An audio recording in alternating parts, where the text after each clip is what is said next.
श्री शिवाय नमस्तुभ्यम। सभी दर्शकों को मेरा सादर प्रणाम। दोस्तों, क्या आप जानते हैं कैसे एक शिकारी ने भगवान श्री कृष्ण का अंत किया था और कैसे भगवान जगन्नाथ की उत्पत्ति हुई? आइए देखते हैं इस अद्भुत कथा में। महाभारत का युद्ध खत्म होने के कुछ साल बाद एक दिन भगवान श्री कृष्ण नदी के किनारे एक घने वृक्ष की ठंडी छांव में लेटे हुए थे। उनके दाहिने पैर का गुलाबी तलवा ऐसे चमक रहा था कि मानो कोई लाल रंग का मणि दमक रहा हो। उसी समय उस घने जंगल में जरा नाम का एक बहेलिया, एक शिकारी आ निकला। उसकी नजर दूर से उस लाल चमक पर पड़ी और उसको लगा कि शायद कोई हिरण झाड़ियों के पीछे छिपा बैठा है। उसने बिना सोचे समझे अपने धनुष्य पर एक बहुत ही घातक बाण चढ़ाया और छोड़ दिया। बाण सीधा जाकर भगवान कृष्ण के कोमल चरण में धस गया। जब जरा दौड़ता हुआ पास आया तो उसने जो देखा, उसके पैरों के तले जमी खिसक गई। उसने देखा कि उसका बाण किसी जानवर को नहीं बल्कि स्वयं त्रिभुवन के स्वामी भगवान कृष्ण के पैर में लगा है। रक्त की धारा बह रही थी। ये दृश्य देखकर जरा बहुत बुरी तरह से रोने लगा। वो इतना व्याकुल हो गया था कि पछाड़ खाकर जमी पर गिर पड़ा। वो रोते रोते भगवान के चरणों में लिपट गया और बोला, हे नाथ, भगवान मुझे क्षमा कर दे। मुझसे अनजाने में बहुत बड़ा अनर्थ हो गया है। मैंने आपके इन कोमल चरणों में बाण चला दिया। हे प्रभु, इस घोर पाप के लिए वो तो मुझे मृत्यु दंड भी छोटा है। मैं तो नरक के भी लायक नहीं रहा। जरा को इस कदर व्याकुल देखकर दयालु भगवान कृष्ण मुस्कुराए और बोले, जरा तुम क्यों इतना रो रहे हो? तुमने कोई अपराध नहीं किया है कि तुम इतना विलाप करो। याद है ना कि तुम त्रेता युग में वानर राजा बाली थे। इस जन्म में मैंने राम अवतार में एक पेड़ के पीछे उस जन्म में मैंने राम अवतार में एक पेड़ के पीछे छिपकर तुम्हारा वध किया था, जो कि युद्ध के नियमों के विपरीत था। इसलिए मेरी यह विदाई तुम्हारे ही हाथों पहले से ही तय थी।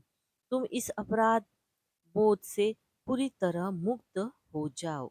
इतना कहकर भगवान कृष्ण ने अपनी इस भौतिक लीला को समेट लिया और अपने गोलोक धाम के लिए विदा हो गए। जरा व्याकुल होकर रोता बिलखता हुआ सीधे अर्जुन के पास गया और सारी स्थिति के बारे में बताया। जरा रोते हुए बोला, हे पांडव श्रेष्ठ, मेरा वध कर दीजिए। मुझसे अनजाने में घोर अपराध हो गया है।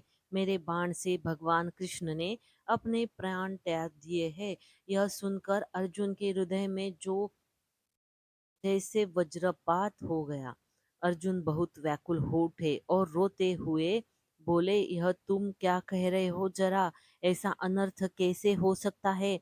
माधव मुझे छोड़कर कैसे जा सकते हैं? रोते हुए, कांपते हुए हाथों से अर्जुन ने गहरे दुख और आंसुओं के साथ भगवान कृष्ण का अंतिम संस्कार किया।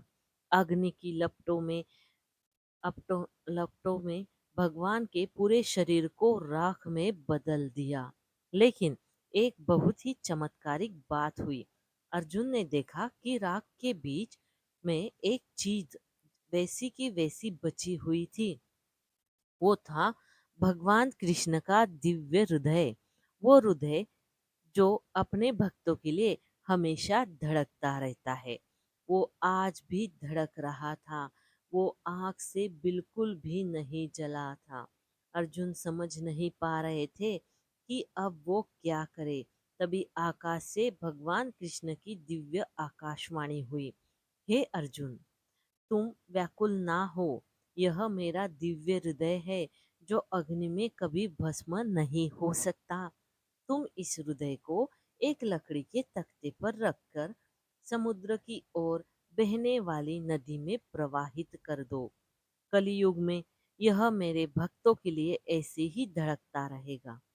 भगवान की आज्ञा पाकर अर्जुन ने उस धड़कते हुए जीवन हृदय को बहुत ही सम्मान और आंसुओं के साथ एक लकड़ी के तख्ते पर रख दिया और उसे नदी की लहरों में प्रवाहित कर दिया।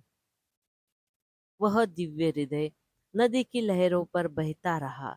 लहरों पर झूलते बहुत समय बाद हृदय बहते बहते उड़ीसा की पवित्र महानदी के तट पर पहुंच गया।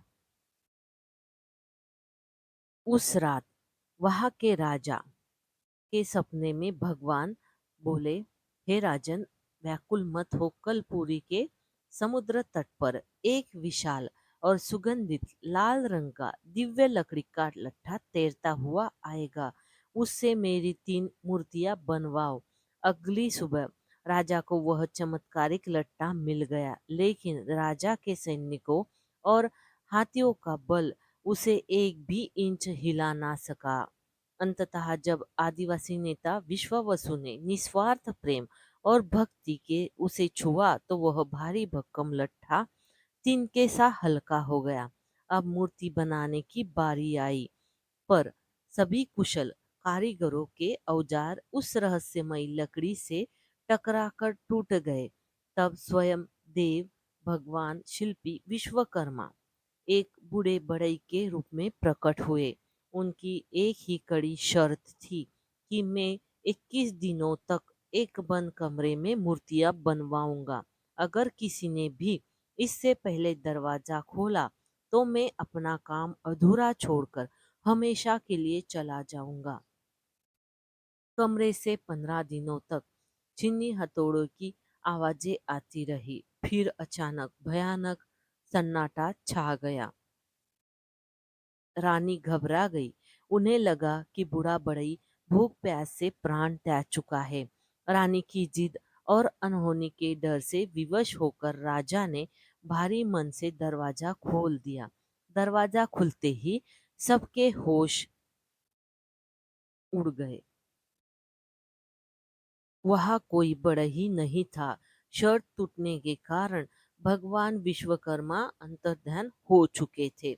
सामने भगवान जगन्नाथ, बलभद्र और सुभद्रा की विशाल लेकिन अधूरी मूर्तियां खड़ी थी, जिनकी आंखें तो बड़ी बड़ी थी पर हाथ पैर अधूरे थे। राजा अपनी भूल पर जमीन पर गिर पड़े और फूट फूट कर विलाप करने लगे कि उन्होंने अपने भगवान को अपूर्ण कर दिया। लेकिन सबसे बड़ा चमत्कार तो अभी बाकी था।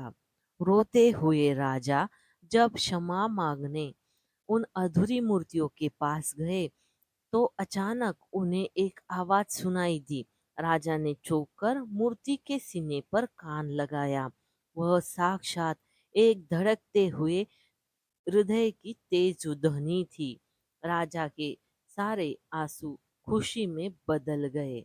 वे समझ गए कि इस काठ की मूर्ति के भीतर स्वयं भगवान श्री कृष्ण, वही अजर अमर धड़कता हुआ हृदय विराजमान है।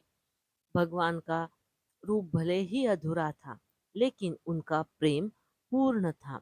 राजा ने उसी स्वरूप में उन्हें धूमधाम से स्थापित किया।